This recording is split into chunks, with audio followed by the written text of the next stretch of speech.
Archaea, the home of arcane arts. Once it was a mighty nation of arcanists whose progenies lived and breathed magic. But when mankind was stripped of this blessing, Archaea lost its glory and diminished into a weak shadow of its former self. Left at the mercy of greater powers, the nation pinned its hopes on its only remaining means of survival, a marriage alliance. And this is the fate of our protagonist. In the castle of Archaea, a young man with blonde hair hurriedly enters one of the chambers. Clearly in shock and with his voice choked by disbelief, he demands to be told that this is not true. This young man is Usabia Cataril, the second prince of Archaea. With a worried look, he faces his sister, pleading for her to reconsider her decision. "Speak softly, Xander," reprimands the blonde man standing in the room.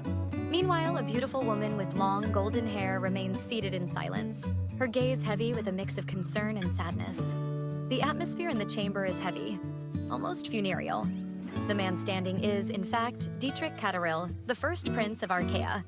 He continues to scold his brother, stating that this is not a matter for outsiders. But Xander refuses to listen to his brother, considering the whole situation absurd. How could Dietrich force their own sister to become the wife of Kanakriadon? Upon hearing those words, the seated woman tightly grips the fabric of her dress. Xander, filled with fury, confronts his brother, asking if he has any idea of the rumors circulating. They say that Archaea bought a cowardly peace by prostituting its princess to the enemy, turning her into a mere royal toy for the bloodthirsty tyrant who reaped thousands of lives just for fun. Almost desperately, Xander demands an answer from Dietrich. Why did he do that? With her long golden hair framing her serene face, Usabia raises her firm gaze to Xander. "Enough," says Usabia Cataril, the first princess of Archaea and our protagonist in this story. "But Bia," says Xander with a sad look at his sister. Usabia then explains that the decision was hers, not Dietrich's. It was she who wanted this marriage. She explains to her brother that there is no room for discussion. It was a decision she made, and that is final. She adds that he should worry about other matters now. With tears filling his eyes, he continues trying to argue with his sister. Bia assures her brother that she will be fine and that, from now on, it is his duty to take care of their father and follow Dietrich's guidance. Xander, still unwilling to believe, kneels close to his sister. Xander, worried about his sister's future, leans over her lap and begins to cry. Meanwhile, Bia gently strokes his hair, wishing for him to take care of himself and be well. With a distant look, Dietrich observes the scene in silence.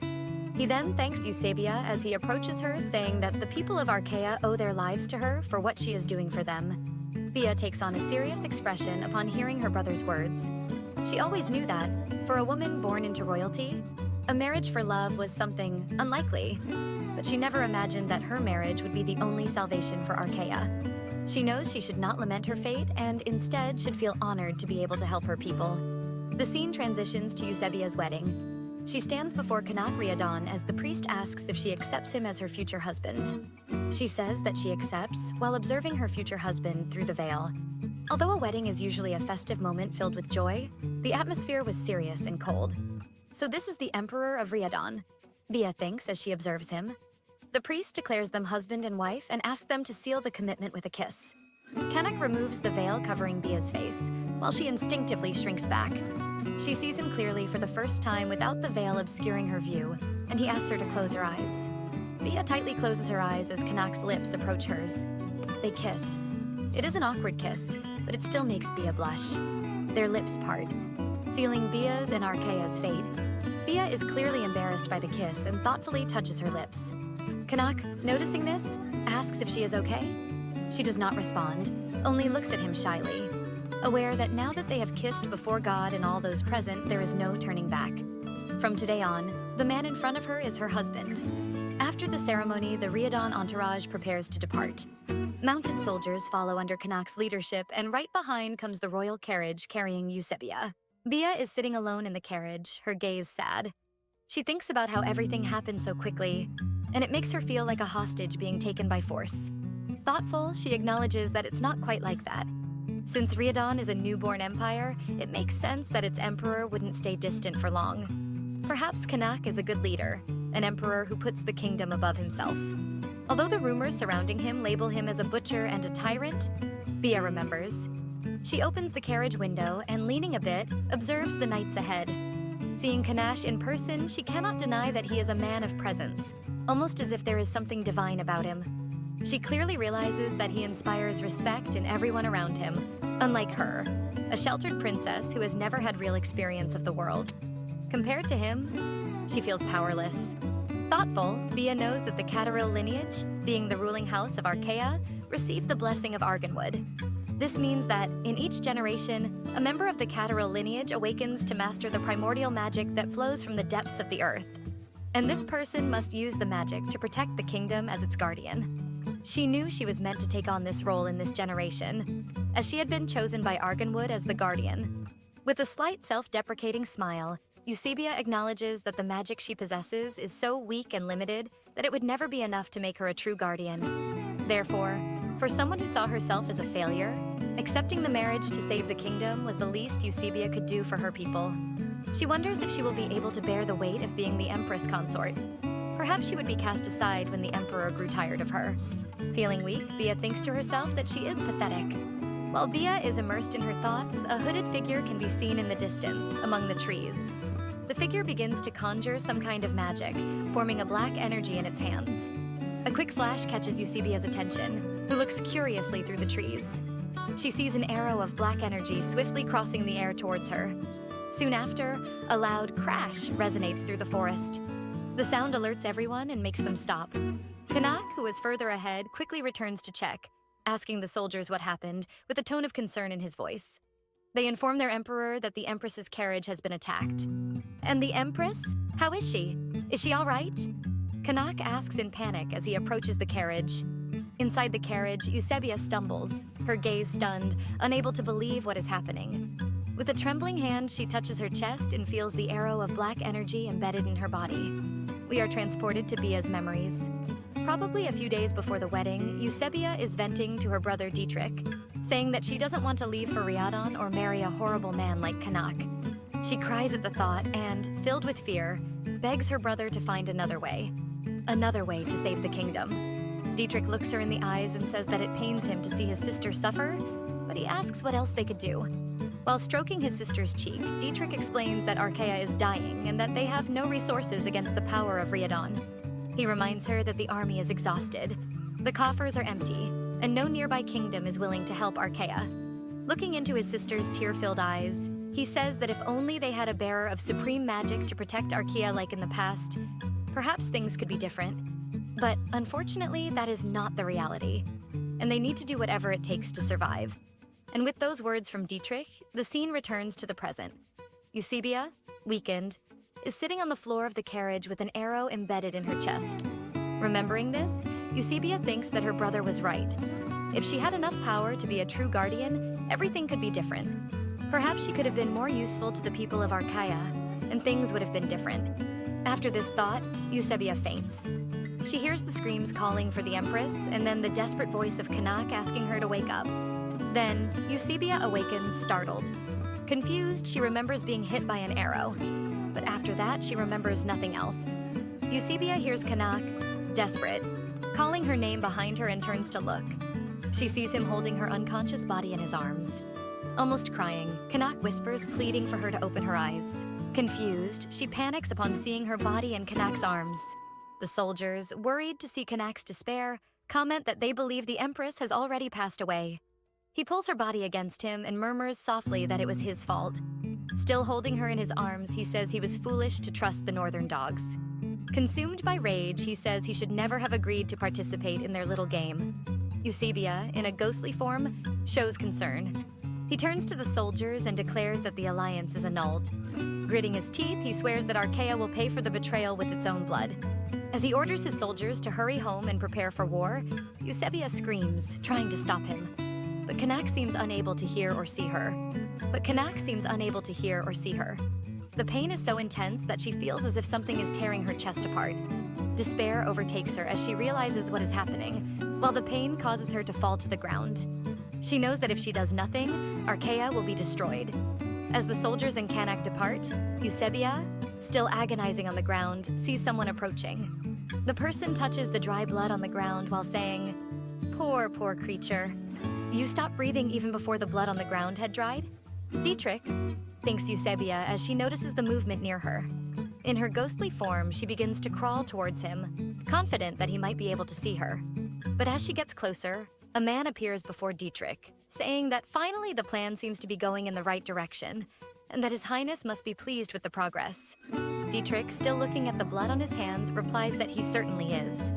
With a cold smile on his face, he looks at the man and says that he is extremely pleased to have finally rid himself of the nuisance that was Usabia. Bia is in shock upon hearing the words coming from her brother's mouth. Dietrich stands up and walks towards the hooded man. He says it is a shame they took his sister's body, as he would have liked to confirm her death personally. But the hooded man reassures him. He assures that the arrow pierced her heart and that there was no way she could have survived. Meanwhile, Usabia watches the conversation completely incredulous. Dietrich points at the hooded man, reminding him that the agreement between them is not yet over. He states that he only allowed him to deal with his sister as he saw fit, because the man had promised to give Dietrich the power to destroy Riadon. Smiling confidently, the hooded man asserts that His Highness will be pleased to know that the approaching war will end with Archaea's triumph, and that, under King Dietrich's command, Archaea will triumph as an empire that spans the entire continent. After saying this, the hooded man begins to walk towards Eusebia's ghost, stating that the biggest problem with Kanak taking her body is that, having been born as a mage, she could have been useful. It is truly a shame, he concludes as he passes through Eusebia's ghostly body, which remains in shock with everything she hears. She mentally wonders why, trying to understand and remembering how close she and Dietrich were when they were children. Usabia remains alone, fallen in her spectral form beside the abandoned carriage. The silence of the crime scene envelops her, leaving her surrendered only to her own thoughts. And so, as the hooded man had promised, a bitter war broke out between Archaea and Riadon in the months that followed. And, in the meantime, she became a ghost, trapped in the forest where she was killed, forced to watch the tragedy of her kingdom unfold before her eyes. A true hell, being forced to see everything and being able to do nothing. Time passed slowly. It was torturous for her. And the war showed no signs of ending anytime soon. Accusing Riadon of murdering a princess of Archaea, Dietrich tried to win the war by rallying the outraged northern kingdoms under his banner. But it didn't take long for Kanak to destroy them all. He won battle after battle, bringing Archaea closer and closer to destruction. With the war, everything lost its meaning. The forests and blooming fields of beautiful Archaea were reduced to ruins.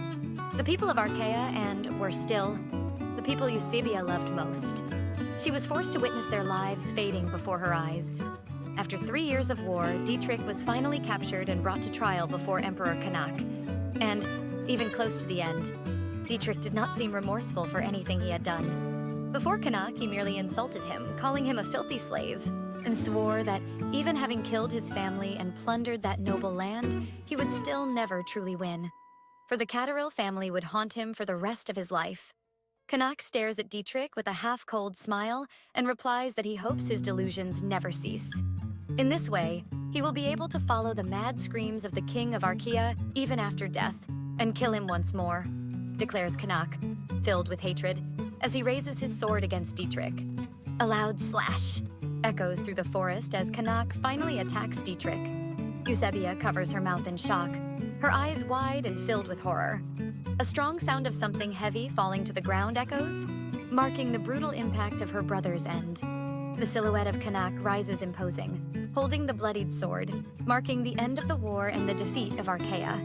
Among swords embedded in the bloodied ground, the spirit of Usabia appears, bent in sadness. With a choked voice, she calls for her brother. She asks if his ambition was really worth the sacrifice of her sister's life. His brother, their father, and his beloved Archaea. Bia laughs sickly, as if she has finally reached her limit. She looks thoughtfully at the sky and says, "Hear me, Arganwood. Listen to my pleas and grace me with your power and mercy. Take my soul and in return grant a new chance for our Archaea." Bia screams in despair.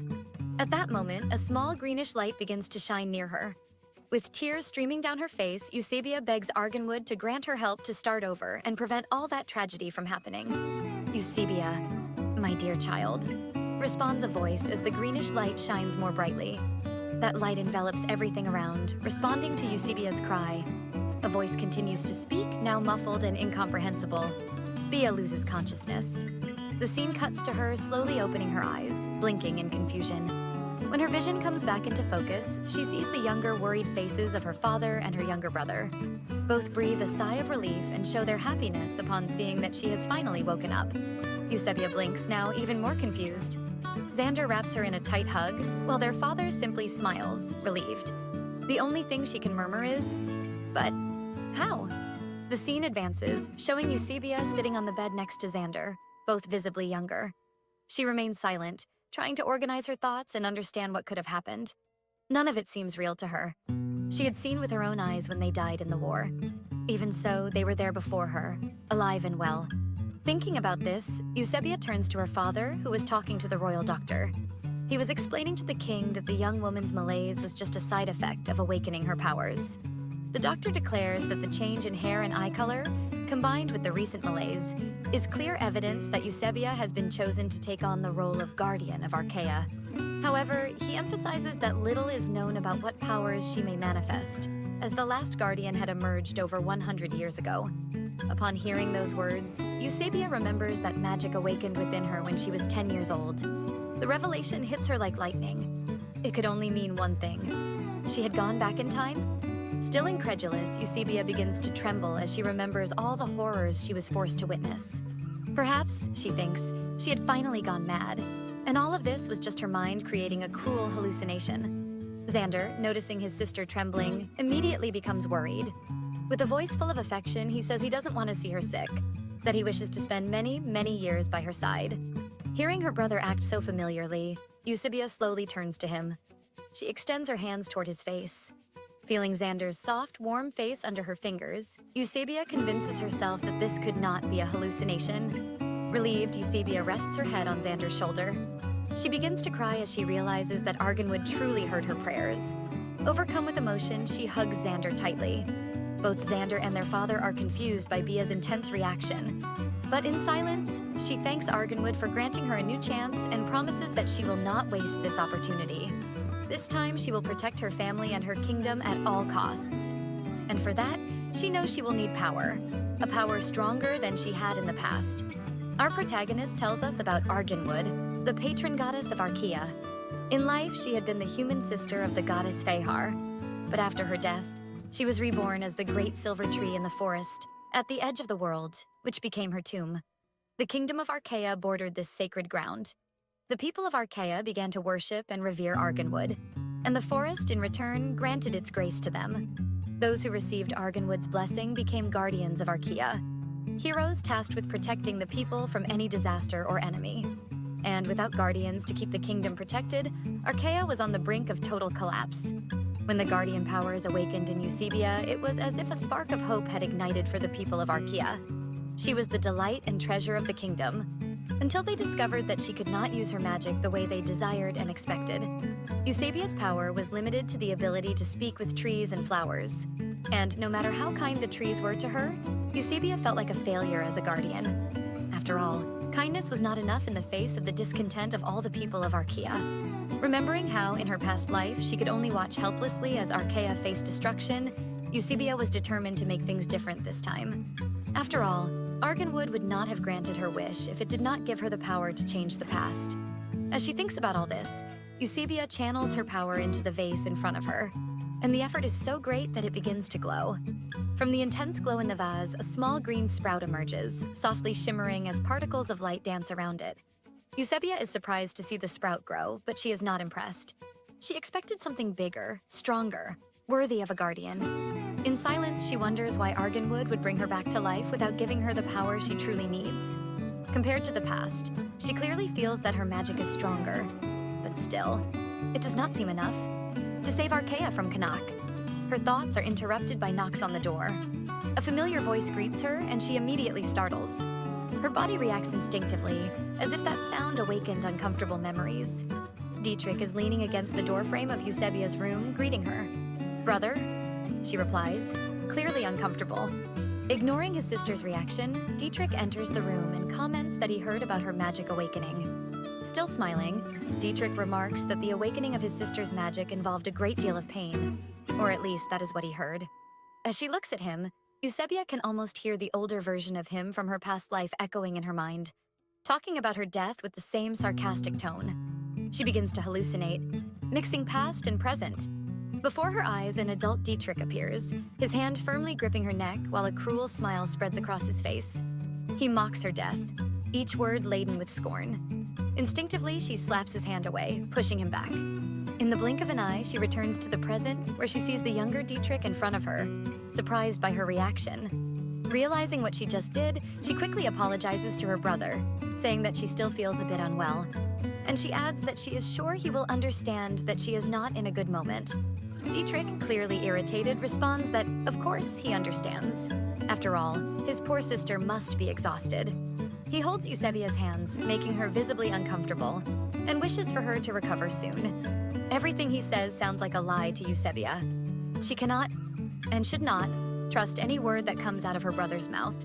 Perhaps this is because in her past life she saw his true colors. She begins to pull her hands away, asking her brother to let her go, but he still holds them firmly, saying he is sorry to have to bring her bad news just when she is in such a fragile moment. Bia is surprised and, with a worried voice, questions her brother about what he means by bad news. With a disdainful smile, he replies that instead of celebrating the new guardian of Archa, many people have begun to question Arganwood's wisdom. Dietrich states, in a provocative tone, that many have dared to doubt the magical power of the new princess guardian. Bia is surprised and begins to respond, but Dietrich interrupts her, asserting that he does not believe in the blasphemy of these people and that his sister's awakening was a true miracle. He continues in a cynical tone, but you know what they say, where there's smoke, there's fire. Perhaps people are just desperate for the guardian they have long awaited to show the full extent of her power. Dietrich concludes. Bia begins to try to explain herself, incredulous at what she is hearing. But Dietrich interrupts her again, saying that she should not blame herself, that the real blame lies with the people for creating such high expectations for a simple little girl. Dietrich's words and tone remind her of her past life, when she ran to him, excited, to tell him that she had managed to use magic. When she said, full of enthusiasm, how incredible it had been to see the memories and hear the stories of the flowers, and how excited she was to discover more and more about her magic. She recalls her brother's sarcastic and cruel smile, telling her that rumors were circulating about her power, that what she called magic seemed merely a cheap trick, and that everyone was extremely disappointed. And because of that, he claimed that she should hide that pathetic magic and not worry, for he would protect her. And hearing her brother's words, she hid her powers, which made people anxious and start to question when they would finally see the gifts of the guardian. Rumors began to circulate that perhaps what the princess had received was not a blessing, but rather a curse. And in this way, she blindly trusted her brother, and ended up being betrayed by him. Remembering her death in her past life makes Usabia return from her thoughts, feeling slightly dizzy. Dietrich, seeing his sister like this, asks if she is okay, but she cannot respond. Ghostly hands rest on Usabia's shoulders, and a mocking voice whispers, "Just look at you, still so weak." The ghost of her past life envelops her from behind in a suffocating embrace, whispering with disdain, "How could someone still so weak be capable of protecting Archa? You can do nothing." In panic, Bia tries to convince herself that this is just a trick of her mind, that it is not real. Still, her ghostly self continues to speak, saying that she was never chosen by Arganwood, that she did not earn a second chance, and that her goddess only wanted to see her suffer in despair once again. Frightened, Usabia tries to free herself from the ghost of her past life, desperately moving her arms to push it away, while in her mind she denies everything she heard. Dietrich, still in the room, watches his sister with a confused expression at her reaction. With the ghostly figure disappearing, Usabia breathes heavily, but relieved. He asks again if she is okay, and she quickly replies that she is. The ghostly figure from her past returns and envelops her in a dark embrace. But despite being shaken, Usabia remains firm. She knows she needs to go to Arganwood, discover the truth, and eliminate the doubt in her mind once and for all. She needs to know if all of this is just a whim of a deity, or if there is a greater purpose. Determined, she promises herself that she will find out what Arganwood really wants from her, even if it is the last thing she does. The scene cuts to Usabia, accompanied by 2 guards, walking through a snowstorm in the wild forests of the north, on the edges of the world. The guards are worried about her, advising that she should return as the snowstorm is intensifying. But Bia stares at them with a determined look. Holding a necklace shaped like an amulet, with a red stone in the center, she declares that she cannot return. At least, not yet. We are transported to Usabia's memories a few days earlier. She is talking to her father, asking for permission to go to the wild forests. And he shows concern at his daughter's request. Sensing her father's worry, she explains that now that she is awakened, she needs to present herself to Arganwood. Her father explains that no one besides the monarchs of Archaea can enter the presence of Arganwood. Even the kings of Archaea are entitled to only one audience in their lifetime. He recalls that once he knelt on the sacred ground and begged Arganwood to resurrect the queen. But the goddess refused to listen to his prayers, no matter how intense and fervent they were. Arganwood responded by saying that resurrection was against the will of the goddess Fihar. In the end, all that was left for me was pain and a weakened body, marked by the biting cold of those dark forests, says the king, bitterly as he recalls the past. He gently touches his daughter's face, fearing that something terrible will happen if she goes to the wild forest. But Bia reassures him, saying that she will be fine and promises to return safe and sound.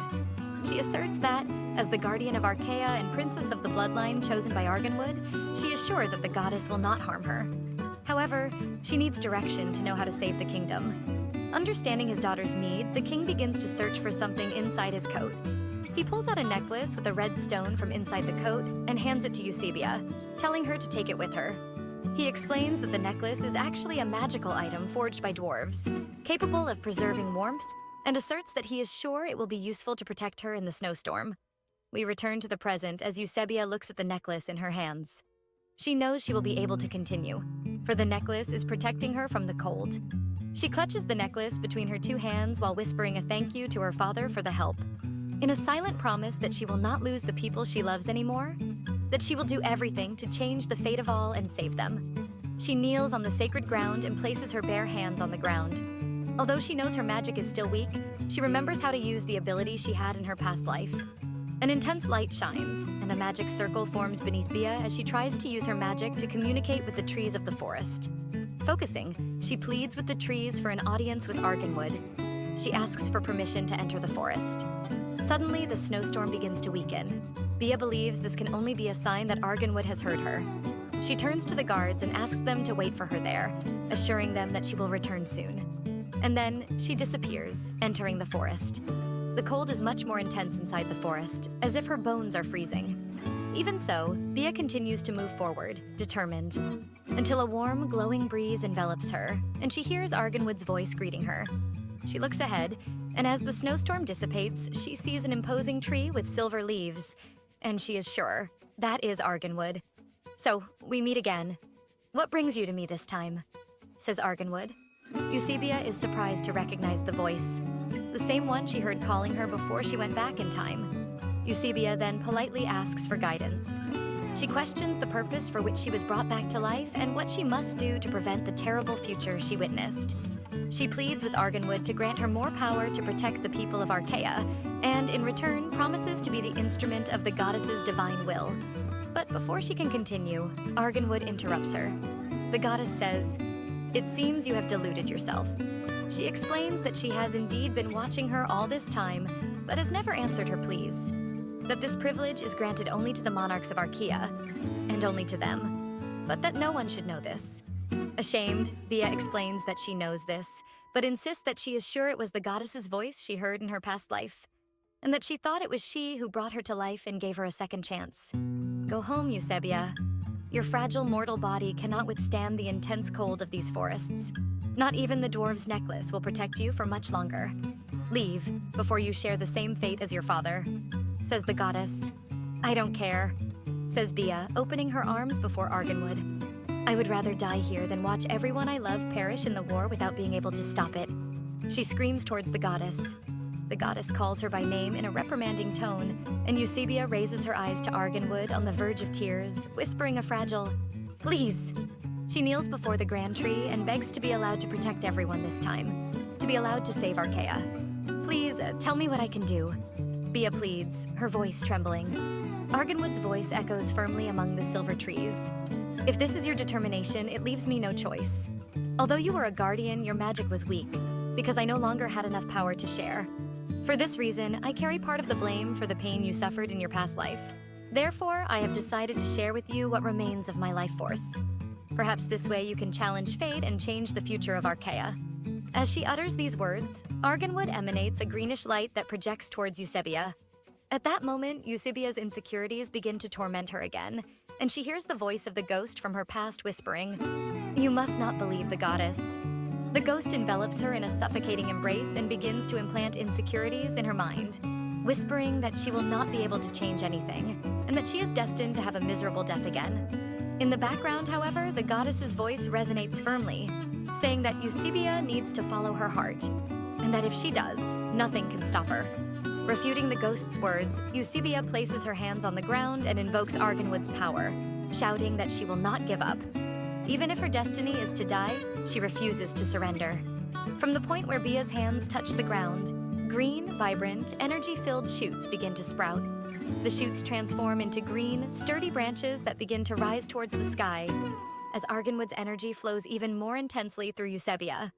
"I will no longer succumb to my fears," Eusebia screams, making a promise to herself. The scene cuts to a military stronghold, with wooden walls reinforced by vigorous green vines. One of the guards on duty yawns, almost falling asleep. His superior passes by, sees the scene, and gives him a slap on the back of the neck, reprimanding him to stay alert. The guard apologizes, but the superior reminds him that, even with the recent tranquility, he is still a border guard. The superior then notices someone approaching. Eusebia approaches, escorted by 2 guards. Now, at 20 years old, it is clear that the story has advanced 10 years since her last encounter with Arganwood. The captain talks to Bia as if he sees her frequently. He says that since she started helping to guard the kingdom's borders, casualties have decreased significantly. She smiles and says she is happy to help. The captain emphasizes that calling it help is an understatement. He comments that the thorny bushes she conjured on the walls have doubled the fort's defensive capacity. Furthermore, the shields and arrows she created have proven to be extremely effective, even against monsters. The captain looks at her sincerely, apologizes if it sounds inappropriate, but admits that he feels a bond of camaraderie with her, as if they had faced a war side by side. Upon hearing the word war, Bia gives a slightly bitter smile, remembering the 3 long years she witnessed the horrors of war as a ghost in her last life. She softens her smile and comments that the captain is more perceptive than he appears. He, confused, watches her without fully understanding what she meant. Bia tells us that it has been 10 years since she traveled through time, and that during this period, she has dedicated herself intensely to her studies. Moreover, she has learned to use her magic more effectively. The blessing of Arganwood has strengthened her powers, and over time, Bia has developed the ability to accelerate and modify the growth of plants. But all this evolution came at a cost. Eusebia had to dedicate herself intensely over the last 10 years, often studying until exhaustion. Even in this life, Eusebia continued to hear disturbing news about Riadon and its emperor, Kanak. The fact that Riadon was expanding faster than in her past life was concerning, as they would soon reach Archa. No matter how much the kingdom's military strength improved under her command, Eusebia knew they were still not strong enough to defeat Kanak and his empire. Even so, Bia was determined not to let Kanak destroy Archa this time. Eusebia's thoughts are interrupted by a guard who runs up to her and the captain. He announces that he brings urgent news about Kanak and the Riadon Empire. Bia is surprised, but is willing to do anything to save her kingdom, even if it means having to marry Kanak. The scene cuts to the castle of Archa, where a messenger reads Kanak's message.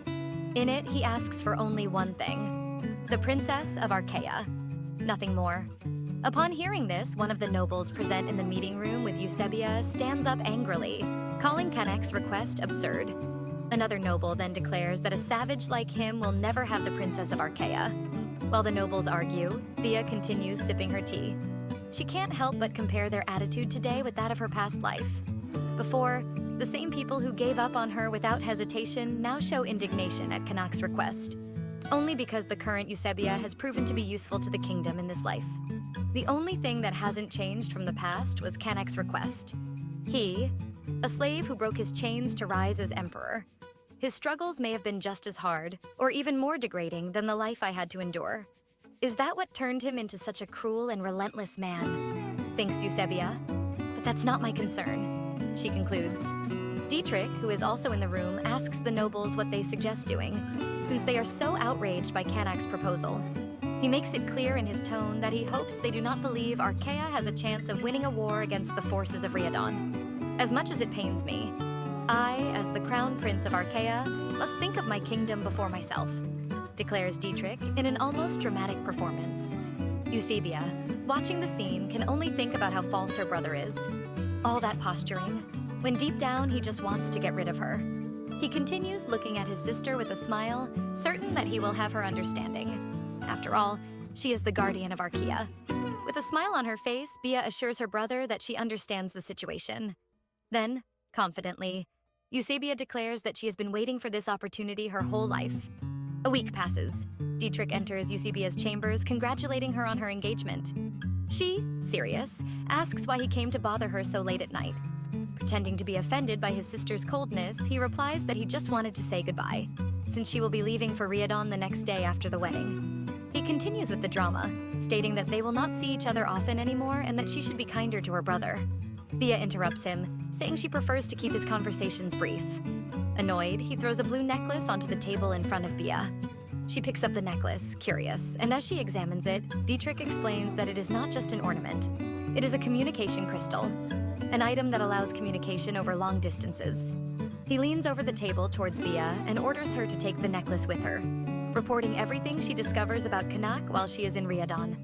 But Dietrich says that the marriage is just a temporary alliance, a perfect excuse to buy time and gain knowledge about Riadon.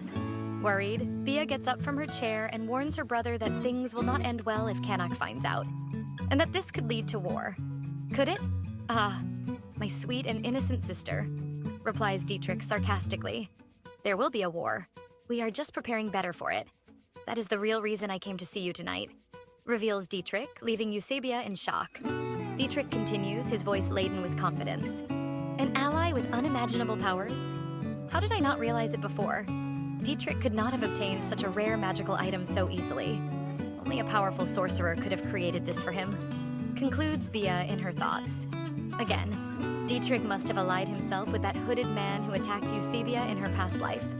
And besides that, he had found another reason to ally with the other kingdoms of the continent. This way, a new great war was inevitable. Usabia is pulled from her thoughts when Dietrich demands an answer from her.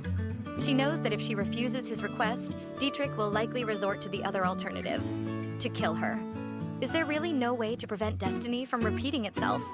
I really thought I would be able to prevent the war with all the effort I put in over the last 10 years. But are we doomed to repeat the same fate? Reflects Usabia, filled with doubt and despair. Seeing her sister's silence, Dietrich asks if she really believed that the simple fact of marrying Kanak would bring peace to Archa. He continues in a sarcastic tone, saying that he had no idea how foolish and blind his sister was. Bia, realizing that her brother knows more than he is revealing, directly questions him about what he means. Dietrich throws a stack of papers onto the table and says he brought those secret documents especially for her. He reveals that the guardians of Archa are cursed to remain sterile for their entire lives, as becoming a guardian means relinquishing their entire being to serve Arganwood. Besides being unable to use their magic outside the realm of Archa, they will also be unable to pass on magic to their children, because her body lost the ability to reproduce the moment Arganwood chose her as a guardian.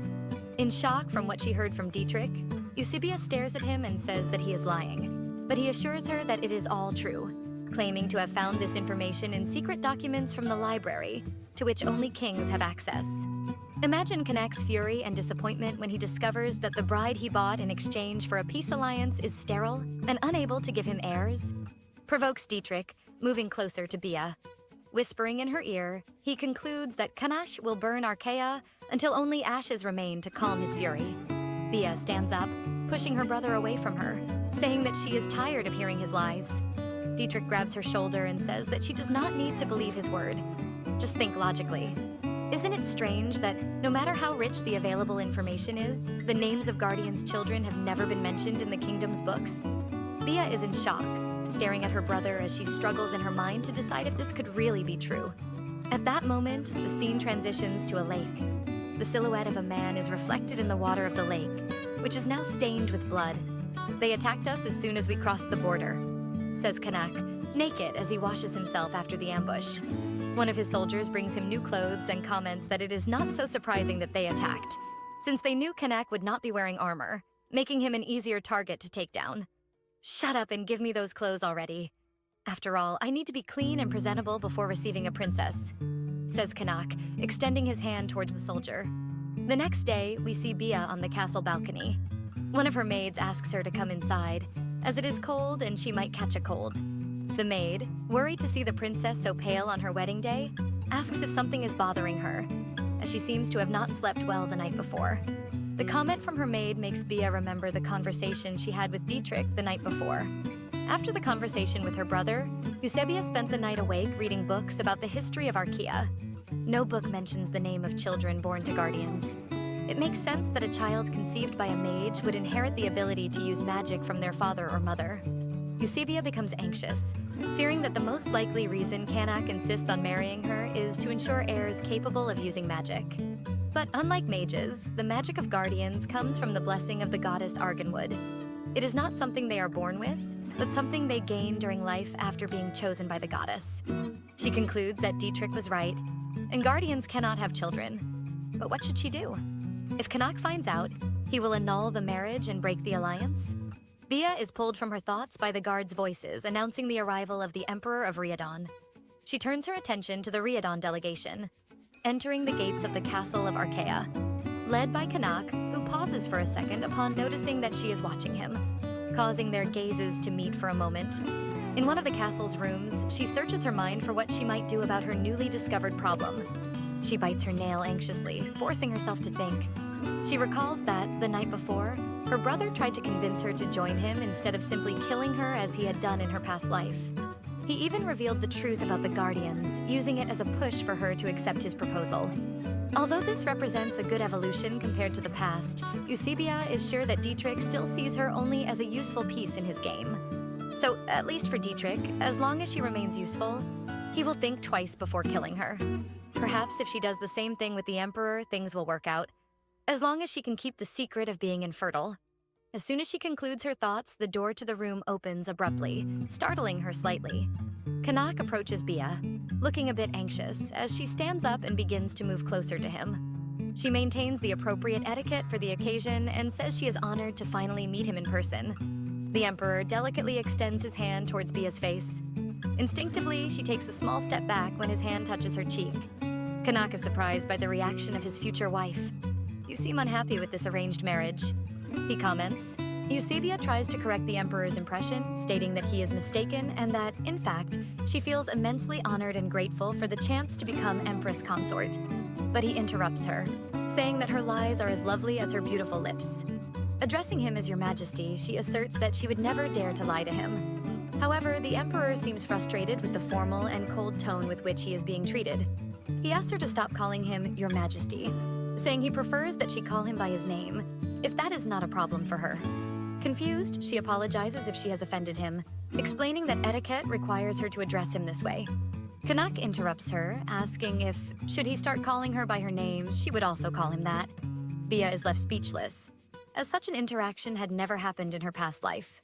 "Usabia," says Kanak in a firm tone as he looks her in the eyes. Noticing Bia's lack of response, Kanak asks if she at least knows his name. She promptly replies that yes, she knows. She looks at him for a moment and, embarrassed, pronounces his name, Kanakh. The scene cuts to Usabia's maid with tears in her eyes, impressed by her beauty in her wedding dress.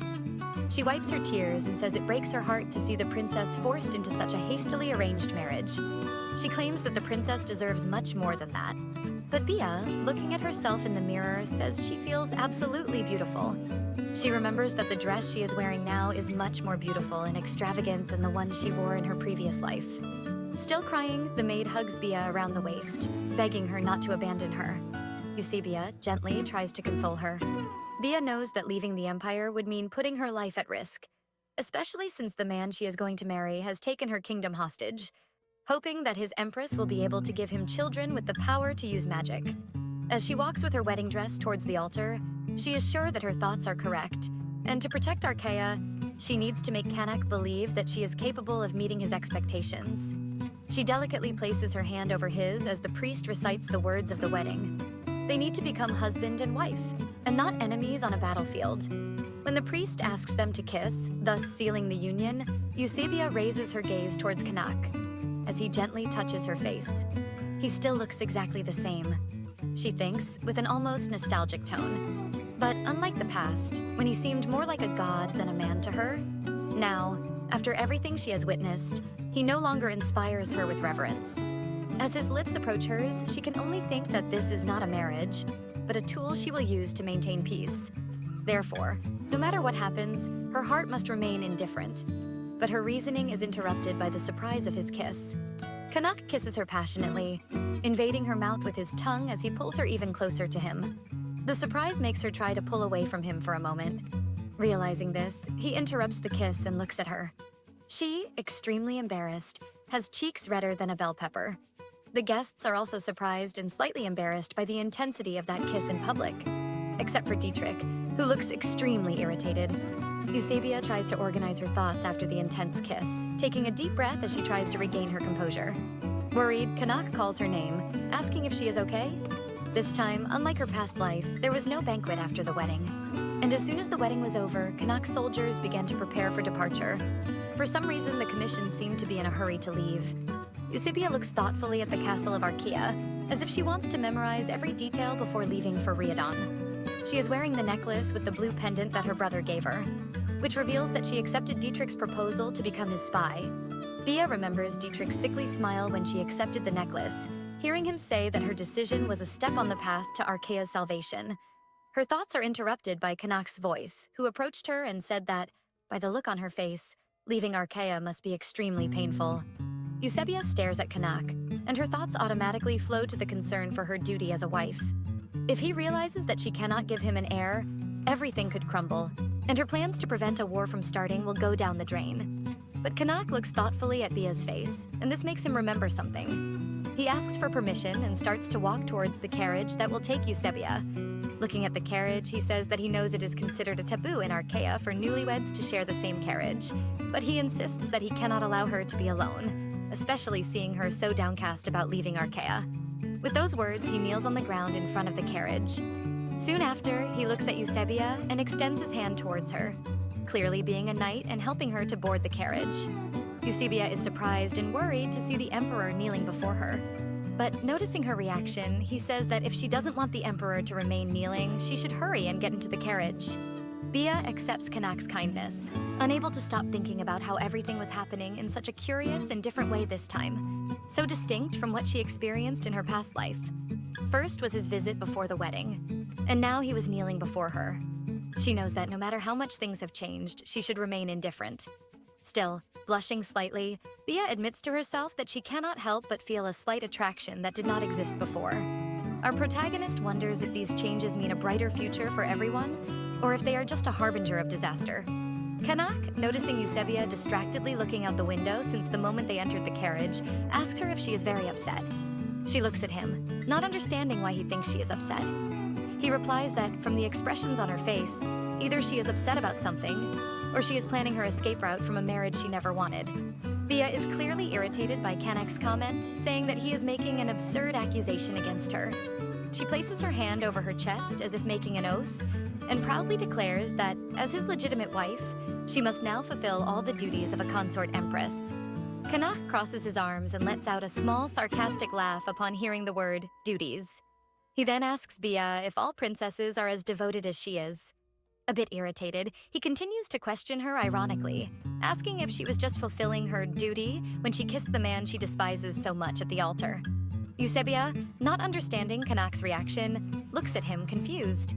She apologizes for being so direct, but cannot help but ask him, "What is his problem? You seem to believe that I can't even stand to look at you." Bia tells Kanak, trying to understand his stance. Kanak sighs, bringing his hand to his forehead thoughtfully. He then admits that, in fact, there is something he has wanted to ask her since the moment they met. He looks at her and asks, "What kind of person am I in your eyes?" An unexpected and dangerous question, which leaves our protagonist a bit worried and anxious. She begins to recite as if she were reading a book. Stories of your brave deeds had reached my ears long before the marriage negotiations began, including the matter of your origin, of course. Kanak, clearly dissatisfied, states that he is not interested in the stories people tell about him. What he wants to know is what she really thinks of him. Looking into her eyes, he asks, "Who am I to Usabia Cataril? Do you see me as a hero?" The question, accompanied by genuine curiosity in his words, surprises Usabia. She stammers, trying to find an answer, while memories of what happened in her previous life begin to flood her mind. Seeing her frightened expression, Kanak concludes that he was right. and that no matter how much they are married now, she cannot even hide how much she hates him. He says she turned pale as snow after the wedding ceremony ended, as if she found the whole event repulsive. You really find this marriage repulsive. Unfortunately, my suspicions were correct, says Kanak, looking out the carriage window. Usabia seems to wake from her shock when Kanak finishes speaking. She realizes she cannot let him nullify the marriage.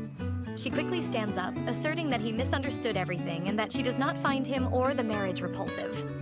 Concerned, Kanak tells Bia that she should sit down as it is dangerous to stand and she might lose her balance. As soon as he says this, something outside startles the horse pulling the carriage, causing it to stop abruptly. Inside the carriage, Usabia stumbles and loses her balance with the sudden stop. She closes her eyes tightly, bracing for the pain from the likely fall. But instead, she feels someone holding her. Kanak embraced her, pulling her close and preventing her from getting hurt. He calls her by name and with a worried voice asks if she is hurt, while Bia looks at him embarrassed. Suddenly, however, Usabia tenses up, her gaze fixed, as if she were terrified of something. Noticing her tension, Kanak runs his hand through Bia's hair, concerned, and asks if she is feeling pain. The moment is interrupted by one of Kanak's soldiers, who outside asks if he and the consort empress are all right. Kanak, still holding Usabia, asks the soldier why they stopped so suddenly. The soldier bows, apologizing for the inconvenience, and informs that a tree has fallen on the road, blocking the way. However, he adds that the other soldiers are already resolving the issue and that they should be leaving soon. Kanak finds it strange, as it had not even been 2 days since they entered Archa, and that tree was still standing. Upon hearing this, Bia begins to tremble. He feels her trembling hand on his chest and looks at his wife. Usabia appears overwhelmed by fear. Her body visibly shakes, her fists clenched against her chest as if trying to contain the anguish that overwhelms her. Sweat runs down her face, and her wide blue eyes reflect the terror and tension that invade her at that moment. Our protagonist tells us that the power of the Guardians comes directly from Argonwood, and that, upon leaving the territory of Archa, they are deprived of this blessing. A frightening truth that Dietrich had confided to her on the night before the wedding. At first, she believed he was lying just to scare her and force her to stay by his side. But Bia feels the magic draining away, as if it were slowly leaving her body, confirming Dietrich's terrible warning. And without her powers, she fears she won't be able to defend or protect herself. As she concludes this thought, Usabia looks terrified in the direction of the trees. The ghost of the past returns to haunt her, whispering in her ear that all of this must be part of Dietrich's plan to assassinate her. In the end, he must have decided that killing you and blaming Kanak for your death to start a war is a simpler path. Poor Usabia. Once again you will perish here, alone and in despair, mocks the ghost. Bia covers her ears with her hands, trying to block them out, as tears stream down her face. In despair, she cries and pleads for the ghost to stop talking. Kanak reaches out his hand towards Usabia. He pulls her close and embraces her. With a firm voice, he asks her to breathe deeply and slowly. He asks her to look around, assuring her that nothing has happened and that she is safe. But even though she has stopped crying a bit, she is still trembling and gasping. While gently stroking her hair, Kanak continues in a calm yet firm tone, saying that there is no one there who wants to hurt her. Upon hearing Kanak's voice, she begins to calm down. Still shaken by fear, Usabia finds comfort in Kanak's presence, burying her face in his chest while her fingers grip tightly onto the fabric of his clothing. The gesture, delicate yet filled with desperation and vulnerability, is an attempt to convince herself that she is safe. The scene shifts to a port illuminated by the starry night, signaling that the long journey by land to Riadon is coming to an end. The lights of the vessels in the lighthouse reflect on the dark waters, announcing that the next leg of the journey will be by sea. "I owe you an apology," Kanak says to Bia. Kanak sighs and replies that it is because he bothered her all day, and perhaps because of that, the journey to the port was even more exhausting for her. Kanak admits that he had deliberately sought her attention because he had the impression that Usabia did not hold him in high regard. He states that, even knowing that a woman of her caliber would not be satisfied by his side, it is still hard to accept the truth. As he utters these words, Kanak tightens the fabric of his own clothing, revealing the tension and weight of his confession before Usabia. He looks her in the eyes, determined, and says that it matters what she thinks of him. He will not annul the marriage, because he gives her his word that the peace between their kingdoms will remain intact. Blushing slightly, he simply asks her to please try to see him differently, as seeing her look at him with so much fear in her eyes saddens him. Usabia looks at Kanak, curious and surprised. In her thoughts, she finally seems to understand why he is so different from her previous life. Because in the past, she never had the chance to truly talk to him. That is why she had never really thought about getting to know him for real before that day. With a hint of a smile, she asserts that she did not lie when she said she knew the stories of his deeds. Oh, the irony, thinks Bia, recalling that in order to gain more knowledge and better understand her enemy, she began to follow the records of Kanak's rise to power. Only that, the more she read about him, the more she began to doubt whether he was really the same person she had known in her past life. A former slave who fought to free others like him from the clutches of the old emperor. A cruel tyrant who kept everyone under oppression. This man, could he... Remembering this, Bia looks at Kanak and states that she does not fear him, nor does she dislike this marriage. "Thank you for helping me calm down back then, Kanak," says Usabia. Upon hearing her call him by name, he is genuinely surprised. Embarrassed by Kanak's surprise, Bia plays with a strand of hair between her fingers while reminding him that he himself had asked her to call him by name. But the cute moment is interrupted by a voice from outside the carriage, informing His Majesty that they were approaching the port. Upon hearing this, Bia quickly moves closer to the window. Usabia's face lights up, impressed by the sight. The port shines under the moonlight, reflected in the deep blue sea. Large ships with their sails raised wait anchored, while illuminated towers and lighthouses guard the entrance. That sight was also a confirmation that the future had begun to change.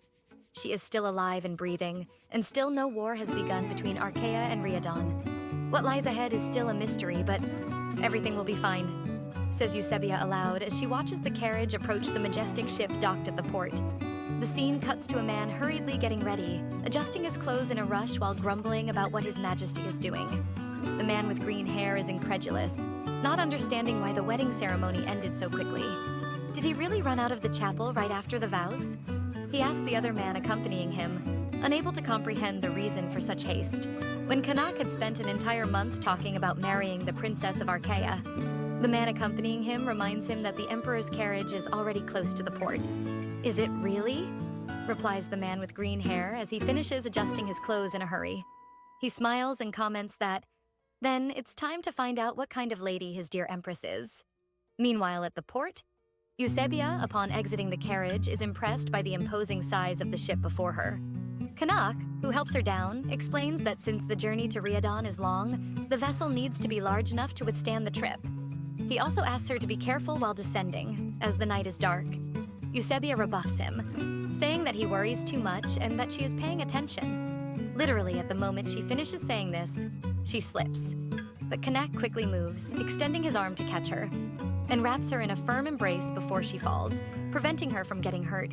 He looks at her, slightly irritated for having just warned her to be careful. Usabia thanks him, saying that she really should have listened to him. Kanak then holds Bia's shoulder with one hand and with the other begins to guide her along the path.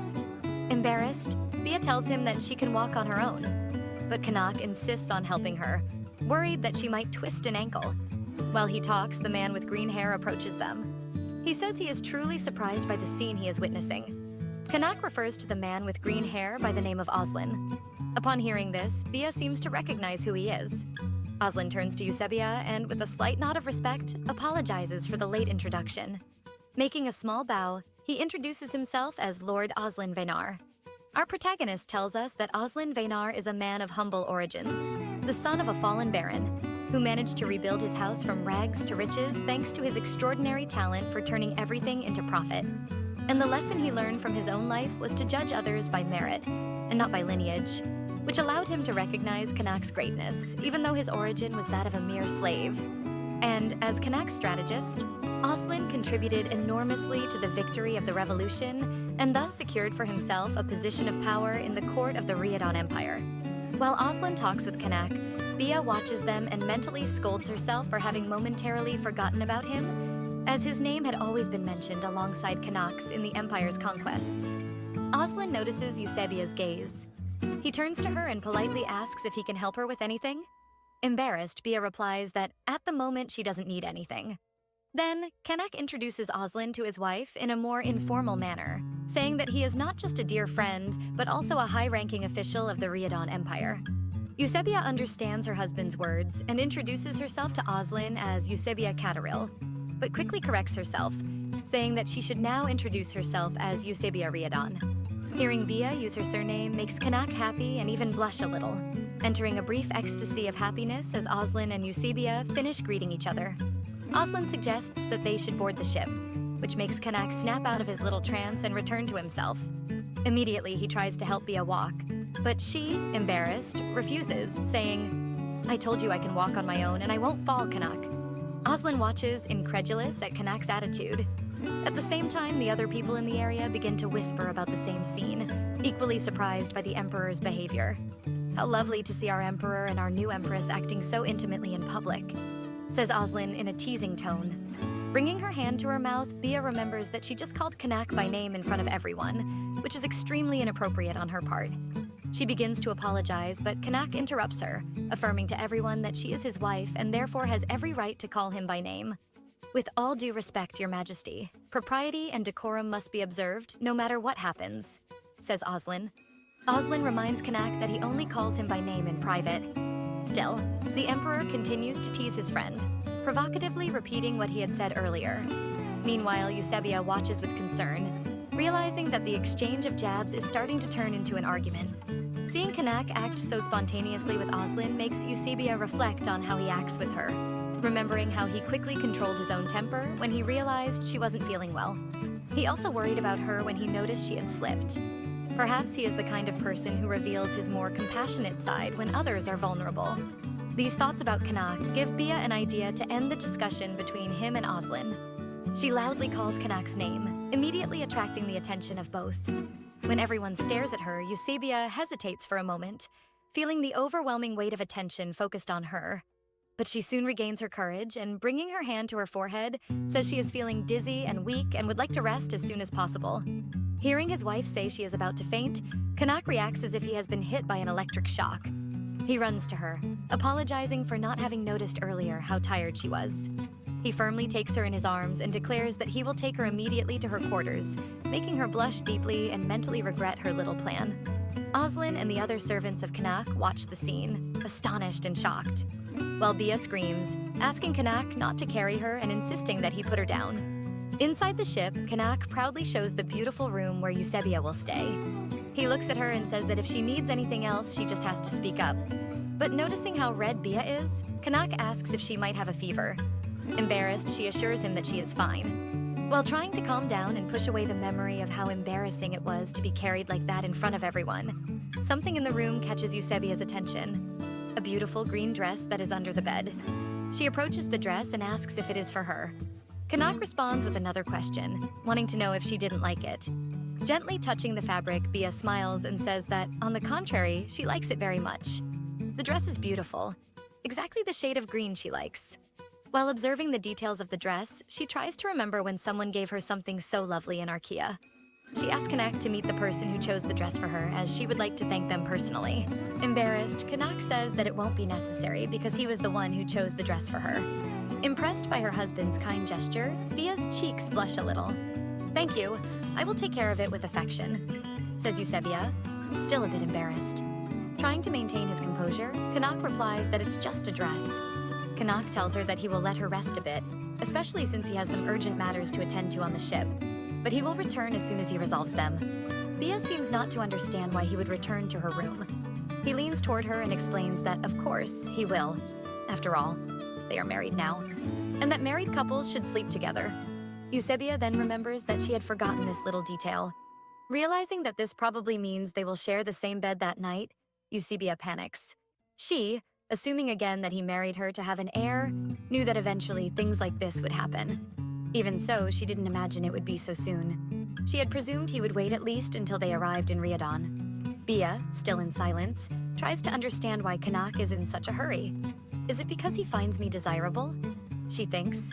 Blushing instantly after that thought, she realizes that even if he desires her, the moment he discovers that she is infertile, things will get complicated, and the sooner she lies down with him, the faster there is a chance he will find out. Noticing the saddened expression on his wife's face, Kanak gently touches her chin, forcing her to look at him, while she calls him by name. Bia quickly closes her eyes, imagining that her husband has decided not to wait any longer. But Kanak keeps his gaze steady on her. and explains that sharing a bed does not necessarily mean they will have to consummate the marriage. He releases her chin as Usabia opens her eyes, surprised by his words. Kanak then explains that she is not just the Empress, but also a newlywed. If they slept in separate rooms, malicious rumors could start to circulate. And that is the only reason they are required to share a room, but Kanak reassures her by saying that he does not intend to force her to do anything she does not want. Usabia, looking away, says that she knows she needs to fulfill her duties as a wife. Even with her saying that, Kanak declines the invitation, stating that he would prefer not to fulfill their couple's obligations on a swaying ship. Moreover, he adds that lying in bed with a reluctant partner is something he finds repulsive. Does that mean? She begins to say, but Kanak, already anticipating the question, interrupts her and replies that yes, he will wait until she is ready to consummate their marriage. This leaves her even more confused. Usabia asks why he would do that if he was not eager for her to give him an heir. He gives a small smile and says that this is only their first night together. But even so, his beloved wife is already eager to secure the line of succession for the empire. Still in a slightly playful tone, he adds that he is truly blessed to have such a devoted wife willing to give him children. The Emperor combs a strand of her hair between his fingers and says she can rest assured, as he is not in a hurry. He adds that if she truly wishes to give him an heir, she should at least start pretending that she loves him. Stepping away from her, he says in a serious tone that, although their marriage began as a political alliance, he genuinely hopes that a genuine love can grow from it. Not knowing how to respond, Usabia simply watches as he leaves the room. Sometime later that same day, Kanak is in his office, deep in thought. He recalls what happened earlier, the surprise etched in his wife's eyes, and at the same time, how willing she seemed to give him a child. His head begins to throb, and he brings his hand to his temples, massaging them. We see Kanak's ears and neck turn red as he thinks that no matter how much he desires her, he knows he must wait until she is ready. But in practice, this is proving to be much more difficult than he imagined. But then he thinks that perhaps it is even better this way, that the fact she does not remember the past might make things easier for both of them. This way, they can start anew. His thoughts are interrupted by Olsen, who abruptly enters the office and questions, "What is this story about sending our soldiers to protect the borders of Archa? You never discussed this decision." Kanak calmly explains that the people of Archa lost their guard because of them, so it is only fair that they be compensated for it. Olsen, agitated, walks towards Kanak, venting that Riadon is superior to Archa in every way, so why not simply subjugate that weak nation? Growing increasingly irritated, he emphasizes that Kanak did not demand mining rights or treasures from the coffers in exchange for peace, and yet he is risking the lives of his loyal soldiers just for the hand of a spoiled princess. The Emperor casts a stern look at Olsen, visibly irritated, and warns him to choose his words more carefully. For Usabia is not just a spoiled little princess, and he makes it clear that he would be willing to give up everything for her. Furious, Olsen incredulously asks how it is possible for him to act this way, if he has completely lost his mind.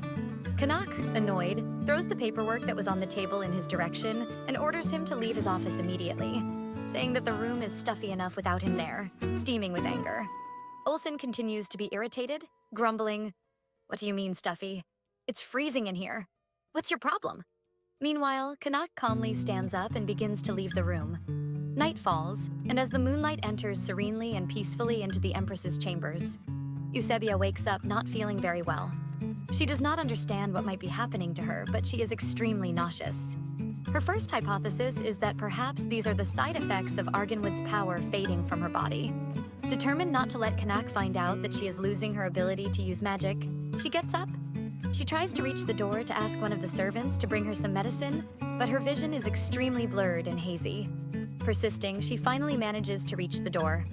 Upon opening it, she asks the servant in front of her to bring her some medicine. But upon looking more closely at the servant, she realizes, stunned, that it is actually Kanak. He asks her if she is sick. She tries to pretend that nothing happened and turns to return to bed while quickly saying that she is fine, just with a slight headache. But Kanak grabs her by the arm, telling her that it is clearly not just a headache and that she is extremely pale. Usabia feels as if her stomach is churning, even though she hasn't eaten anything different. And all that movement makes her feel even more nauseous. She tries to hold it in, but ends up vomiting on Kanak. Still dizzy, she gasps for a few seconds while the Emperor continues to hold her. When she comes to her senses, she panics upon realizing what she has just done. She looks at Kanak, trying to gauge how furious he must be. But he is silent, just looking, only looking at his shirt, now soaked with vomit, and processing what happened. Usabia takes a few steps back, instinctively distancing herself from him. Kanak sighs and says that she should let him call the doctor to examine her. But she trembles in panic and continues to back away, as if she hadn't heard what he just said. With her head spinning and her vision still blurry, she starts to apologize to him for what she did. Trying to think of a way to get out of that situation unscathed, she becomes even more desperate. Remembering that during the carriage ride, things hadn't gone very well, and that Kanak still believes she feels repulsed by him. And now I've gone and soiled his clothes too. He must be furious, Usabia thinks, sinking deeper into panic, concluding that it wouldn't be surprising if he started to rethink their marriage. And at that moment, with her practically in a frenzy, the ghost of her past self returns to haunt her. It floats around Usabia, mocking her and saying that she is incompetent, unable to do anything right, that she can't even do the bare minimum to please the Emperor.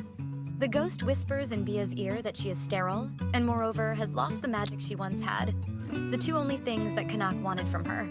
If she keeps making silly mistakes, her life will be ruthlessly cut short.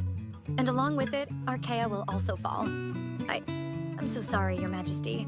I will clean up this mess immediately, she says with a trembling voice, still trying to remedy the situation.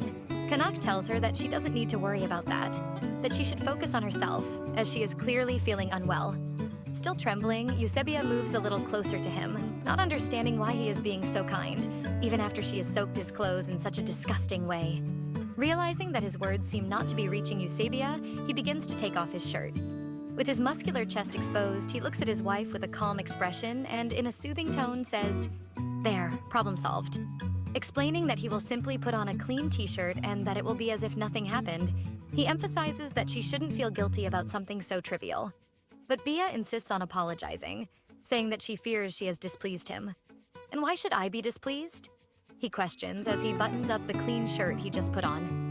He sits next to her, explaining that it would be monstrous to be angry or irritated with someone who is clearly suffering from seasickness. Bia, not being familiar with the expression, repeats the word as a question. Kanak gently rests his hand on Usabia's forehead, explaining that it is exactly that. Seasickness, or dizziness from the sea. Realizing that she probably had never experienced that before, Kanak makes a rhetorical question, commenting that this must be Usabia's first time on a boat. He blames himself for not having thought of that while preparing everything to welcome her, but assures Usabia that he has solved the problem and that it shouldn't bother her again. Trying to ease the tension of the moment and make Usabia more comfortable, Kanak comments that this situation reminds him of the time he was on the battlefields. He recounts that back then, he was always traveling from one battlefield to another. That's how he met a young man who began to follow him persistently, begging to be allowed to join the revolution. And this young man was an extremely persistent flatterer. Until one day, on the way to a new battlefield, they came across a decapitated body. And the poor flatterer's stomach couldn't handle the sight, causing him to throw up everything he had eaten that morning. Kanak asks Usabia if she could guess who the young man was. Visibly curious and entertained by the story, she simply shakes her head in denial. He then reveals that the flattering young man was Oslin. Incredulous, she asks if it was the same Oslin Vaynar she had met recently. Kanak just nods in confirmation. And instead of apologizing for having vomited, Kanak says while continuing the story, giving a small punch to the bench he is sitting on, irritated at the memory, that Oslin blamed him, saying that everything happened because he chose the road that led them to that scene. Incredulous with the story, Usabia brings her hand to her mouth, trying to contain her laughter. But she can't help it and starts to laugh out loud, saying she never would have imagined that Oslin was such a delicate young man. The sight of his beloved wife laughing so spontaneously leaves Kanak mesmerized. Trying to maintain his composure, Kanak clears his throat and comments that after a few years, Oslin conveniently chose to forget how much of a crybaby he used to be in the past. Kanak explains that this is how the magic of time works. After a few trips, Usabia will already be used to the sea breeze and won't even remember that she had seasickness. And what happened today will be nothing more than a tiny memory, like a small drop in the ocean. Kanak's kind words leave Bia thoughtful. She wonders if this is how he feels about the horrible things he had to witness in his past when he was still young. Just a small drop in the vast ocean of memories in his mind. If that is the case, how cruel must life have been for him? This makes Usabia wish to know more about the true Kanakriadon, and not just the cruel and rude man portrayed by the chronicles and rumors. The scene cuts to a man running, breathless, worried because he is very late. He knocks with trembling hands on the door. The knocks echo through the door and a voice calls for His Majesty. Inside the room, Kanak, standing next to Usabia, immediately recognizes and calmly comments that it must be him. Usabia gets up from the sofa where she was lying and asks if Kanak was expecting someone. Responding that yes, he explains that he had requested the presence of the royal doctor. Her question reminds him of the doctor's delay, and Kanak starts to grumble, irritated, complaining that a royal doctor should always be ready to work as quickly as possible. Usabia, in turn, calms him down, reminding him that it is still dark outside and that it is the middle of the night. Kanak responds to the knocks, irritated, asking what the hell he is waiting for, demanding that he come in quickly and start working. The doctor enters cautiously, apologizes for the delay, and explains that he needed to check if everything was ready for the appointment. Still irritated, Kanak grumbles that he should stop making excuses and attend to the Empress right away. The doctor then bows, visibly embarrassed, and respectfully greets Usabia. The red-haired man formally introduces himself as Simon, the royal doctor of the Riadon court. Bia is surprised to realize that the doctor is practically a boy, given how young he is. Noticing Usabia's surprised look and silence, Simon feels slightly uncomfortable. Seeing his reaction, Usabia realizes that she was staring at him in a rather impolite manner. She smiles and introduces herself as Usabia, Princess of Archa and now Empress of Riadon. She then thanks Simon for coming to attend to her in the middle of the night. Enchanted by the Empress's smile, Simon says it is a pleasure to serve her. He then feels an irritated gaze directed at him and, upon looking at Kanak, sees him visibly impatient.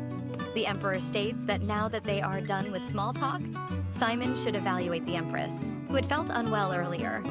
As the doctor trembles with nervousness, Usabia tries again to calm the Emperor, saying there is no need to pressure him, as she is feeling much better.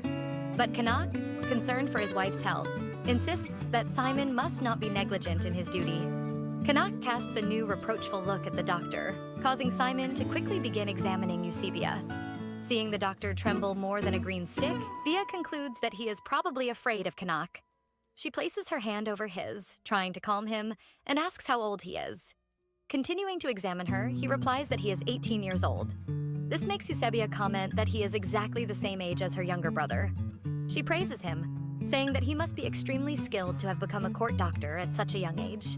Simon feels a bit embarrassed by the Empress's compliment and humbly responds that he still has much to learn. Usabia asserts that she is sure Simon must be highly qualified for the job, as she knows her husband would never place an unqualified man in such an important position.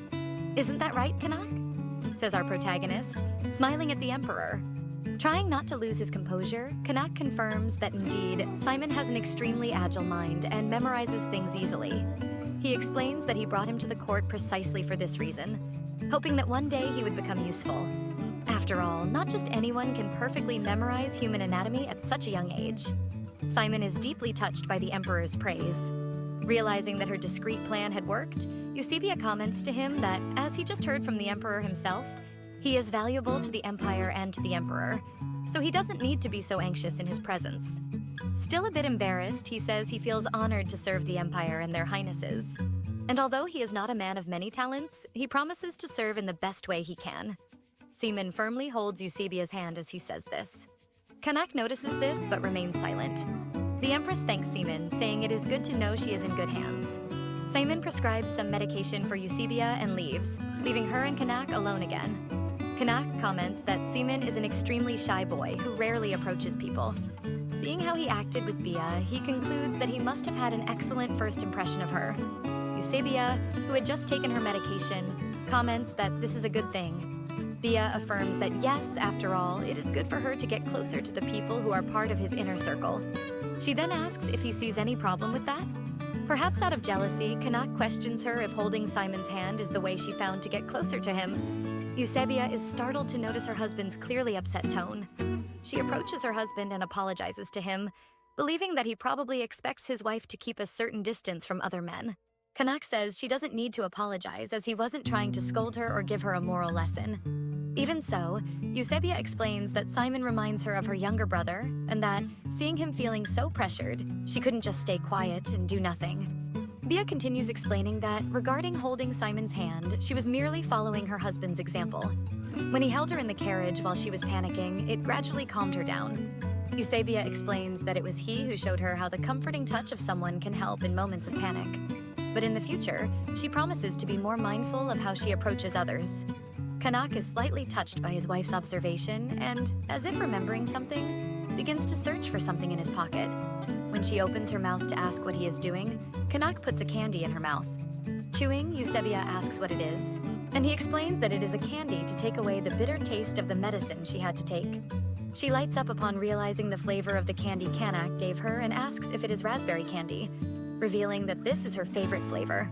Kanak, seeing his wife happy, hands her a jar with the rest of the candies, saying she can eat as much as she wants since they are her favorites. While Usabia chews excitedly, he can't help but mentally compare her to a cute rabbit. Usabia, with her eyes shining with joy, declares that she is eating until she is completely satisfied. He approaches her and comments that she is eating so eagerly that she looks like a little rabbit nibbling on a leaf.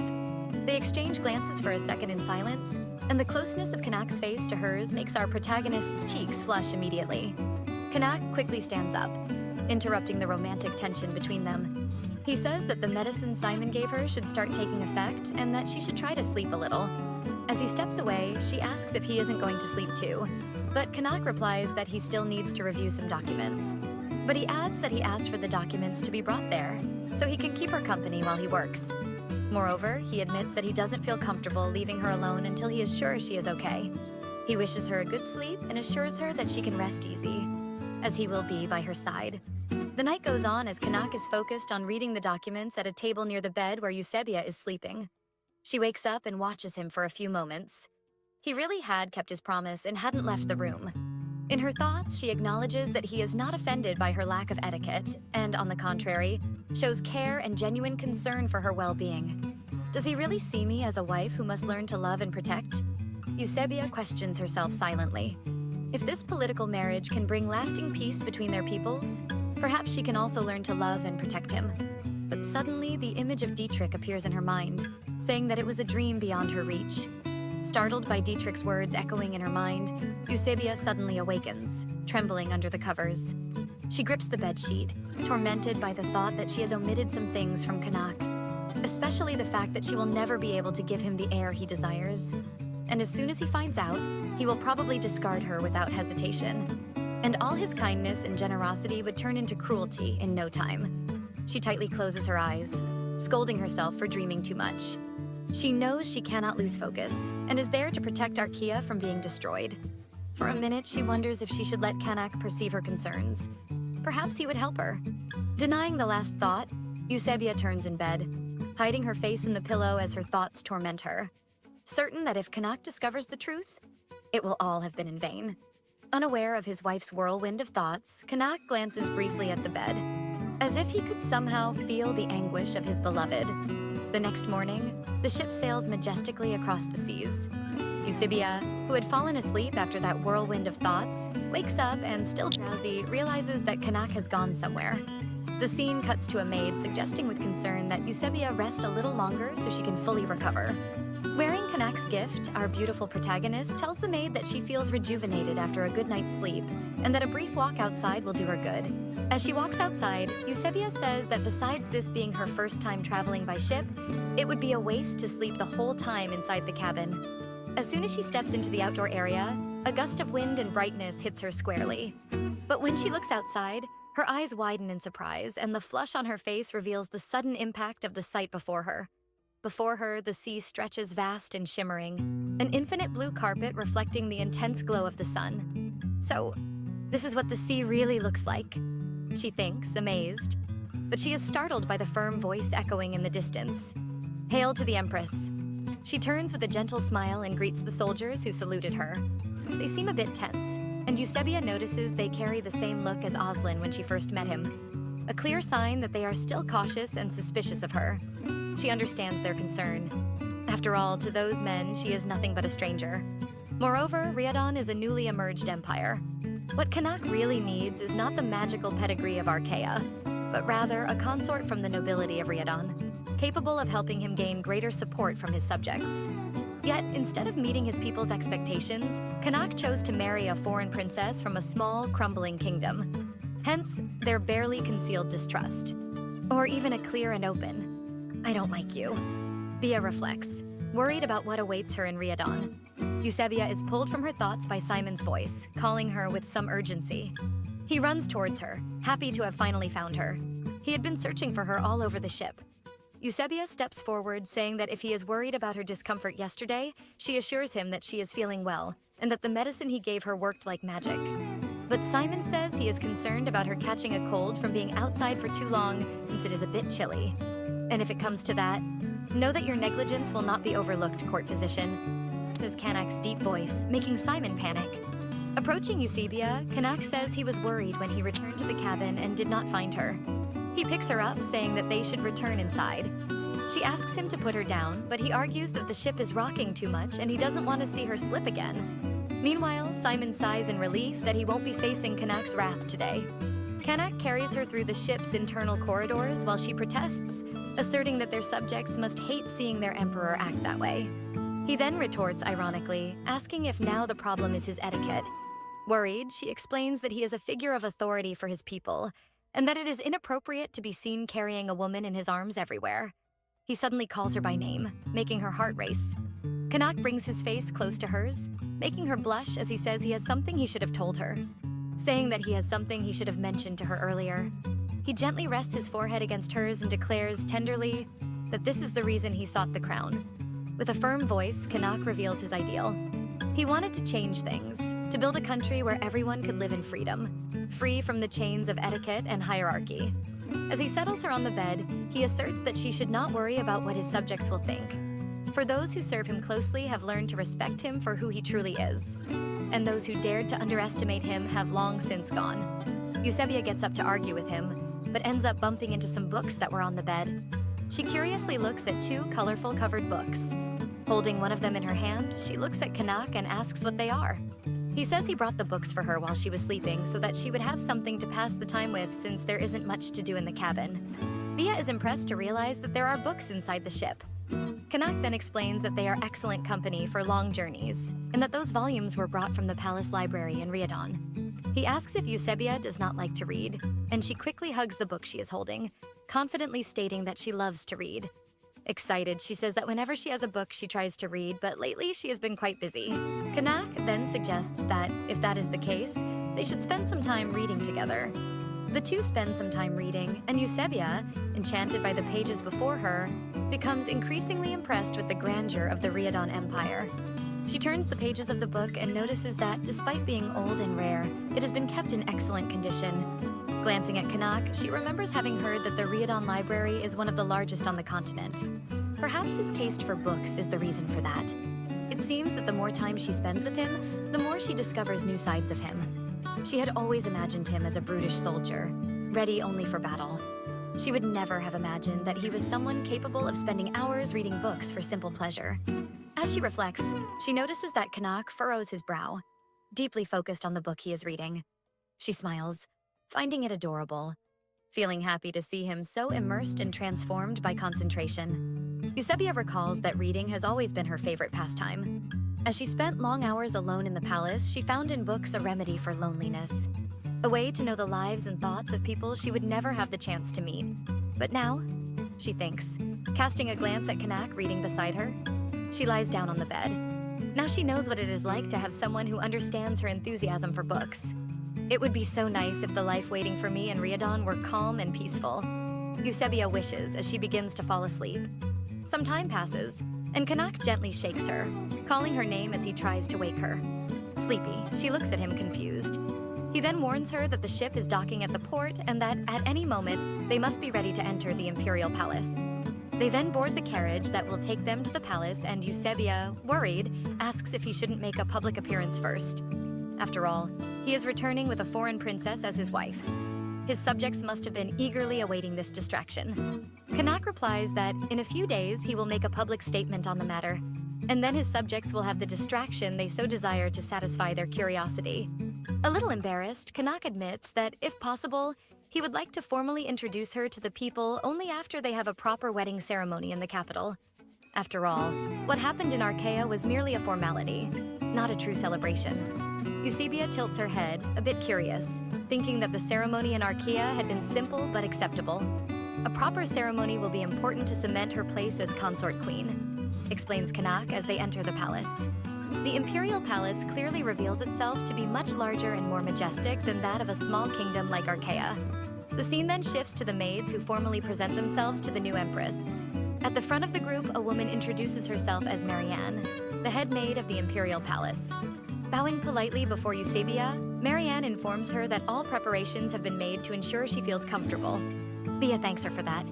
Marianne then suggests they take a small tour of the palace to help Usabia feel more at home. The palace halls shine under imposing chandeliers and golden details, while soft light filters through the windows, enhancing the grandeur of the place. And Usabia notices this, reflecting that everything in that palace seems a true testament to the wealth and prosperity of Riadon. This makes her understand a little better why Archa lost the war in her past life. They underestimated Kanash and failed to recognize the importance of understanding the enemy. Looking out the window, something outside catches Bia's attention. She points to the building, clearly different from the others, and asks Marianne why that distinction exists. Marianne explains that the mansion is a recent addition to the palace. And noticing the Empress's curious gaze at the mansion, Marianne asks Usabia if she would like to visit the place. Bia is intrigued, as the building seems an exact copy of the royal palace of Archa. Despite this, Usabia replies that perhaps she can visit the place another time. But for now, she prefers to complete the tour of the main palace. Marianne understands the request, and then they continue walking through the corridors of the main palace, while the head maid explains the function of each room. She opens a white door with golden details, richly adorned, and explains that these are the Empress's quarters. Therefore, this will be her room while she is in the main palace. The room is spacious and bright, adorned with luxurious furniture made of intricately carved wood with golden details. In the center, red velvet sofas and armchairs surround a table set with flowers, candlesticks, and elegant trays. In the background, the imposing four-poster bed stands out, surrounded by light and delicate curtains. Impressed by the grandeur of the room, Usabia comments that perhaps the room is too extravagant for her. Marianne does not respond to the Empress's comment. Instead, she changes the subject and informs her that they took the liberty of preparing a hot bath for Usabia to relax after the long journey. Still impressed, Usabia runs her hand over the soft sheets of the bed, while Marianne comments that she will remind all the staff to ensure everything is in order for tonight. For tonight? Usabia asks innocently. Yes, Your Majesty and Madame will spend their first night together in the palace, says Marianne, causing Usabia to freeze with anxiety. The scene shifts to the night. Kanak, arms crossed, is in the Empress's room, noticing that the environment is a bit different from usual. With some embarrassment, Usabia explains that Marianne and the other staff prepared the room in a special way that night, to make it a memorable experience for both of them. Memorable night, huh? Now that explains the clothes, says Kanak, casting a fleeting glance at Usabia. Usabia is wearing a beautiful dark blue dress. Embarrassed by his comment, she asks if the dress is too much. Slightly averting his gaze, Kanak replies that, on the contrary, the dress looks perfect on her. Perhaps even too perfect. He states that he promised to wait until she was